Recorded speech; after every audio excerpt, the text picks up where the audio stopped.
അവൻ അറിയുന്നുണ്ടോ നീ ഓരോ ബിസിനസ് മീറ്റിംഗ് ആണെന്ന് പറഞ്ഞ് അവൻ്റെ ഒപ്പം നടക്കുന്നത്?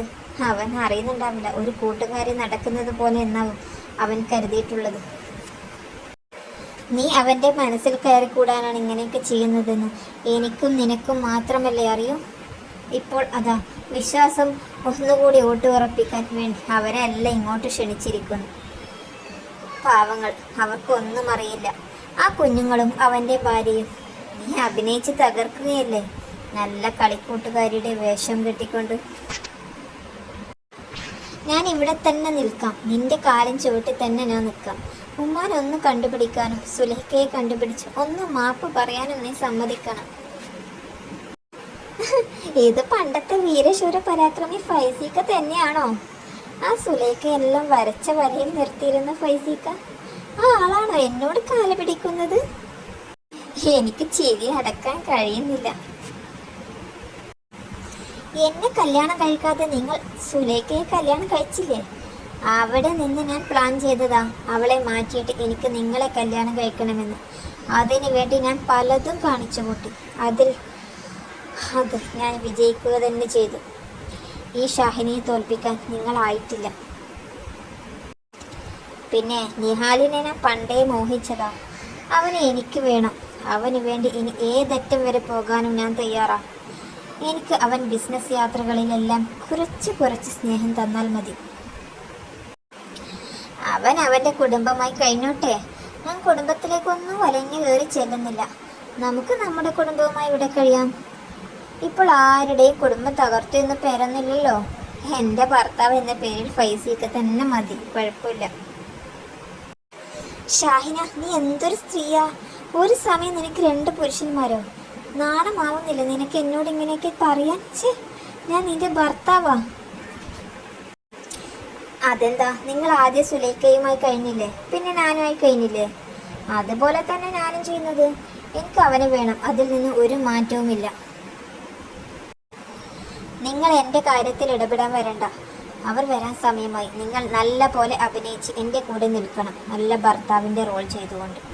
അവൾ അതും പറഞ്ഞ് താഴേക്ക് ഇറങ്ങിപ്പോയി. ഫൈസി കൈ തലക്ക് കൊടുത്ത് കട്ടിൽമേൽ ഇരുന്നു. അവൻ ആത്മഹത്യ ചെയ്യാൻ പോലും തോന്നിപ്പോയി. പാടില്ല, അങ്ങനെ ചിന്തിക്കാനേ പാടില്ല. എങ്ങനെയെങ്കിലും നിഹാലിനെ ഒന്ന് പറഞ്ഞ് മനസ്സിലാക്കണം. അവൾ നിന്നെ ചതുക്കുകയാണെന്ന്, നിന്നെ ആ കുടുംബത്തിൽ നിന്നും തട്ടിയെടുക്കുകയാണെന്ന്. എൻ്റെ ജീവിതം. അവനൊന്ന് പൊട്ടിക്കരയാൻ തോന്നി. അവന് ആ പഴയ ഫൈസിയിൽ നിന്ന് ആളാകെ മാറിയിരുന്നു. മുഖമെല്ലാം കരുവാളിച്ച്, കണ്ണെല്ലാം കുഴുകിപ്പോയി, ആകെ ശ്രീത്വം നഷ്ടപ്പെട്ടവനായി മാറിയിരുന്നു. അവൻ തന്നെ അവൻ്റെ മുഖം ഒന്ന് കണ്ണാടിയിലേക്ക് നോക്കി. എന്നിട്ട് ഒന്ന് ചിരിച്ചു. തോറ്റുപോയവൻ്റെ ചിരി. തോറ്റുപോയി, ഞാൻ തോറ്റുപോയിരിക്കുന്നു. ഇല്ല, ഞാൻ ഇവിടെ നിൽക്കില്ല, ഇവിടെ നിന്ന് പോണം. അവൾ കേസ് കൊടുത്തോട്ടെ. പെണ്ണിന് നിയമമുള്ള കാലമല്ലേ. ചിലപ്പോൾ കുറച്ച് അകത്ത് കിടക്കേണ്ടി വരും. എന്നാലും വേണ്ടില്ല, ഇവിടെ നിന്നൊരു മോചനം വേണം എനിക്ക്. ആദ്യം എനിക്ക് സുഹറത്തെ പോയി കാണണം, പിന്നെ ഉപ്പാനോട് മാപ്പ് ചോദിക്കണം. ഉപ്പ, നിങ്ങൾ എനിക്ക് കണ്ടുവച്ചത് വൈരക്കല്ല് തന്നെയായിരുന്നു.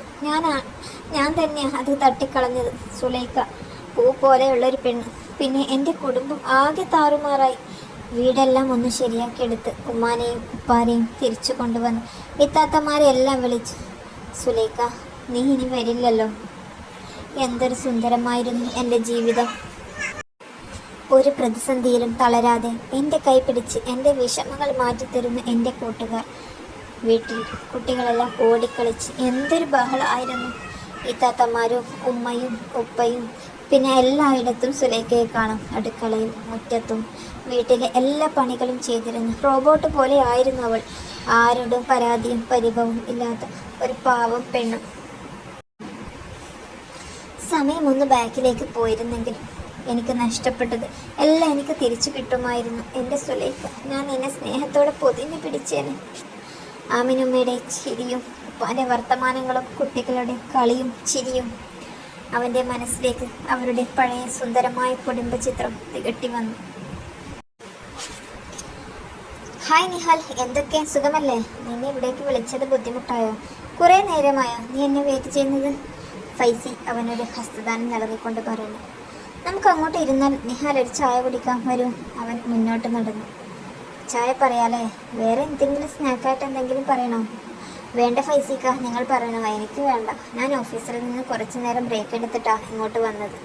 മാത്രവുമല്ല, നാളെ എനിക്കും ഷാഹിനാക്കും ഒരു ബിസിനസ് മീറ്റിങ്ങിന് വേണ്ടി പുറത്തേക്ക് പോകാനുണ്ട്. അപ്പോൾ അതിനായുള്ള കുഞ്ഞ് പർച്ചേസിംഗ് ഒക്കെ നടത്തണമെന്ന് വിചാരിച്ചിട്ടുണ്ട്. എന്തിനാ എന്നെ കാണണമെന്ന് പറഞ്ഞത്? അവൻ സംസാരത്തിന് തുടക്കം കുറിച്ചു. ഫൈസി അവൻ്റെ മുഖത്തേക്ക് ഒന്ന് നോക്കി. നല്ല ചുറുചുറുക്കുള്ള ഒരു ചെറുപ്പക്കാരൻ. പാവം, ഇതിനെയാ അവൾ വഞ്ചിക്കാൻ നോക്കുന്നത്. എന്താ ഇക്ക പറയാനുണ്ടെന്ന് പറഞ്ഞിട്ട് മിണ്ടാതിരിക്കുകയാണോ? അവൻ ഒരു ചിരിയോടെ ചായ കുടിക്കുന്ന ഫൈസിയെ നോക്കിക്കൊണ്ട് പറഞ്ഞു. എനിക്ക് തീരെ സമയമില്ല കേട്ടോ. വരുമ്പോൾ എൻ്റെ കുഞ്ഞുമക്കളെ സ്കൂളിൽ നിന്ന് പിക്ക് ചെയ്യാമെന്ന് ഞാൻ അവരോട് വാക്ക് പറഞ്ഞിട്ടുണ്ട്. ഞാൻ ചെല്ലാൻ നേരം വൈകിയാലേ അവർ ബസ്സിൽ കയറി തന്നെ വീട്ടിൽ വരും. പിന്നെ അത് ഇന്നത്തെ അംഗത്തിനുള്ള പുറപ്പാടാണ്. എന്താ, സീരിയസ് ആയ എന്തെങ്കിലും ആണോ? അവൻ ചായ ഒന്ന് സിപ്പ് ചെയ്തുകൊണ്ട് ഫൈസിയോട് ചോദിച്ചു. ഇവനൊന്നും അവളുടെ കെണിയിൽ വീഴില്ല. കാരണം ഇവൻ അത്രയും അവൻ്റെ കുടുംബത്തെയും കുഞ്ഞുങ്ങളെയും സ്നേഹിക്കുന്നുണ്ട്. ഫൈസി ഒന്ന് മനസ്സിൽ കണക്ക് കൂട്ടി. എന്നാലും ഒരു മുൻകരുതൽ അവനക്ക് കൊടുത്തേക്കാം. അവൻ തൊണ്ട ശരിയാക്കി. അത് പിന്നെ നിഹാലേ, ഞാൻ പറയുന്നത് കൊണ്ടൊന്നും നിനക്കൊന്നും തോന്നരുത്. ഷാഹിന, അവൾ അത്ര ശരിയല്ല. നീ വിചാരിക്കും പോലെ ഒന്നുമല്ല കാര്യങ്ങൾ. അവൾ നിന്നെ ഈ ജോലിക്കെടുത്തത് അത് തന്നെ നിന്നോടുള്ള പക. ഫൈസിക്ക, നിർത്ത്. നിങ്ങൾക്ക് നാണമില്ലേ സ്വന്തം ഭാര്യയെക്കുറിച്ച് മറ്റുള്ളവരോട് പറഞ്ഞു നടക്കാൻ? അവൾ കാരണമാ എനിക്ക് നഷ്ടപ്പെട്ടു പോയ ജോലി തിരിച്ചു കിട്ടിയത്. ഗൾഫിൽ നിന്നുള്ള ജോലിയും പോയി. ഇനി എന്ത് ചെയ്യണമെന്ന് കരുതി നാട്ടിലേക്ക് മടങ്ങി വന്നപ്പോൾ ഞങ്ങൾക്ക് ജീവിക്കാനുള്ള ഒരു കച്ചിത്തുരുമ്പ് തന്നത് അവളാ. അവളെ പറ്റിയാ നിങ്ങൾ ഇങ്ങനെ വേണ്ടാതീനം പറഞ്ഞുണ്ടാക്കുന്നത്. നിങ്ങൾക്ക് ഇത്തിരി ഉളുപ്പുണ്ടോ? നിഹാൽ, വേണ്ട, നിങ്ങൾ ഇനി സംസാരിക്കണ്ട. അവൻ രോഷം കൊണ്ടു. അവൾ എന്നോടെല്ലാം പറഞ്ഞു. അവൾക്ക് നിങ്ങളോട് എന്ത് സ്നേഹമാണെന്നറിയോ? നിങ്ങളൊരു രണ്ടാം കെട്ടുകാരനായിട്ടും അവൾ നിങ്ങളെ സ്വീകരിച്ചത് നിങ്ങളോടുള്ള സ്നേഹം കൊണ്ടല്ലേ? നിങ്ങൾക്ക് എപ്പോഴും അവളെ സംശയമാണെന്ന് അവൾ എന്നോട് പറഞ്ഞിരുന്നു. അവൾ പുറത്തു പോകുന്നതും എൻ്റെ കൂടെ പോരുന്നതും എപ്പോഴും നിങ്ങൾക്ക് സംശയമായിട്ട് അവളെ നിങ്ങൾ ഉപദ്രവിക്കാറുണ്ടെന്ന് എന്നോട് പറഞ്ഞു. പാവം പെണ്ണു, അവൾ എന്തൊരു പാവാണെന്നോ. അവൾ എപ്പോഴും എന്നോട് പറയും, നീ നിൻ്റെ ഭാര്യയും കുഞ്ഞുങ്ങളെയും നോക്കുന്നത് പോലെ ഫൈസിക്ക എന്നെയും നോക്കിയിട്ടുണ്ടെങ്കിൽ എനിക്ക് എന്തൊരു സന്തോഷമായെന്ന്. അവൾക്കൊരു സന്തോഷവുമില്ല അവളുടെ ജീവിതത്തിൽ. അവൾ എല്ലാവരുടെയും മുന്നിൽ സന്തോഷം അഭിനയിക്കുകയാണെന്നും കൂടി പറഞ്ഞു എന്നോട്. അവൾ അവളുടെ ഉപ്പാനോട് വാശി പിടിച്ചിട്ടാ നിങ്ങളെ കല്യാണം കഴിച്ചതെന്നും പറഞ്ഞു. അതുകൊണ്ട് അവളുടെ മാതാപിതാക്കളോടൊന്നും ഈ കാര്യം ഷെയർ ചെയ്യാൻ പറ്റുക പോലും ഇല്ല എന്ന് പറഞ്ഞു. എന്നിട്ട് നിങ്ങൾക്ക് അവളെ ഇത്ര സംശയം? എടാ, അതൊക്കെ അവൾ വെറുതെ പറയുന്നതാ. നീ ഞാൻ പറയുന്നതൊന്ന് കേൾക്ക്. ഫൈസി അവൻ്റെ മുമ്പിൽ നിസ്സഹായനായിപ്പോയി. അപ്പം ഇതിൻ്റെ ബാക്കി ഭാഗവുമായി നമുക്ക് എത്രയും പെട്ടെന്ന് തന്നെ വരാം. നമ്മുടെ ചാനൽ ഇഷ്ടപ്പെട്ടാൽ ലൈക്ക് ചെയ്യാനും ഷെയർ ചെയ്യാനും സബ്സ്ക്രൈബ് ചെയ്യാനും മറക്കല്ലേ.